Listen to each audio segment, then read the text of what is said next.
Hello everyone. Okay, so today I just want to talk to you guys real quick about doing flips, whether you want to get into them, whether you want to purchase them, meaning basically a fixer-upper, or if you are purchasing a home that says it's been remodeled, there's definitely things that you want to pay attention to. So number one, this sort of applies whether you're buying a fixer-upper or something that's been remodeled, or you want to get into purchasing fixer-uppers and doing remodels.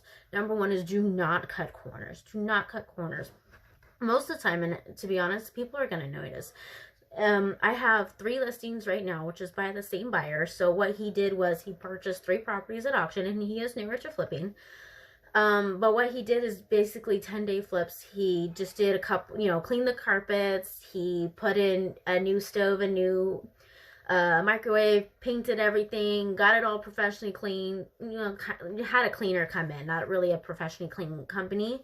And that was basically it. He was there for like 10, each one of them is 10 days. They were, the handyman was hired for 10 days to fix a couple little things, and that was really it. The problem with that is people, it's still considered a fixer-upper. If you did not replace everything, it's still considered a fixer-upper. So if the, if a lot of the stuff is original, like the counters, if they're not quartz, they're going to be need to be replaced. If you didn't do new cabinets, they're going to, and unless they're new, they're going to need to be replaced. If you did not replace the windows, believe it or not, people notice that. In all 3 of these, that's the one thing that people notice is that they still have the original windows, or their windows from pretty old, and so they don't have all the proper stripping anymore. They're not double paned. They're not the energy efficient windows, which is a big deal out here because it gets super hot in the summer. But also in certain areas, they're closer to the city, so they want to block noise, and there's great windows that do that. And so that's the first thing that people notice. This one listing that I have in particular is actually in the same country club as where we live, and it has all original windows. This home was built in 1985. It has 1985 windows, which means they're single pane, which means they don't have any all the weather stripping is original, which was not replaced. The owners before were in their 90s and were put into a home eventually. They hadn't not done work on it probably in this millennium. And so neither did the flipper. He just went in, did the paint and all that, and left it.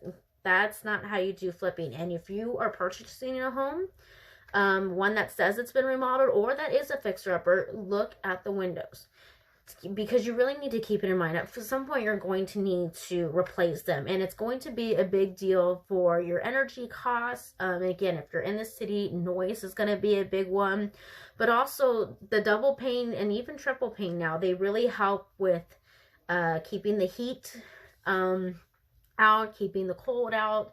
It really helps with temper control, noise control, things like that. So you really need to pay attention to them, and you don't want to overpay too. So if they say they did a big flip, really look down into it. Did they replace windows? Are the sliders old? Because if they didn't replace the windows, there's probably a lot of weather stripping, which is not great, which is not very good. We are not in a winter place, but some people are, and you're going to notice that. But also eventually you can have water leaks and things like that. We do sometimes have rain.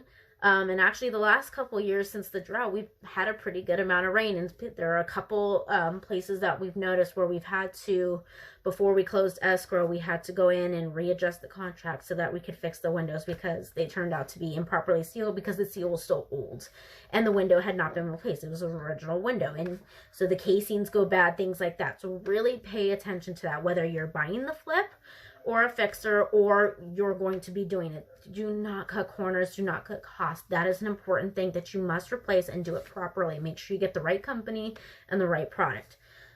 Same thing with, don't just go in and clean the carpets. Rip the carpets out. This is what people are noticing, and it makes a big difference. Same thing with the counters. You cannot leave tile counters, or go with laminate or whatever. You need to rip it out and put in quartz. Do it right. Go big or go home. You got to do it right. So really run the numbers and say, can I put 50 grand into this and still make a good profit? If the answer is no, don't do it. Do not do it. You need to just move on to a different property.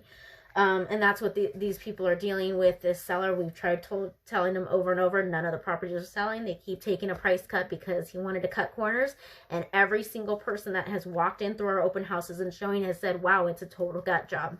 So basically you didn't really do any work because they're going to rip out everything anyways. And therefore they priced it in their minds as a fixer-upper, and guess what their offers reflect? It as a fixer-upper, basically what he purchased them for at auction. So really want you guys to focus on that and understand that do not cut corners trying to save costs, because in the end, it's going to cost you. All right? You guys have a good day.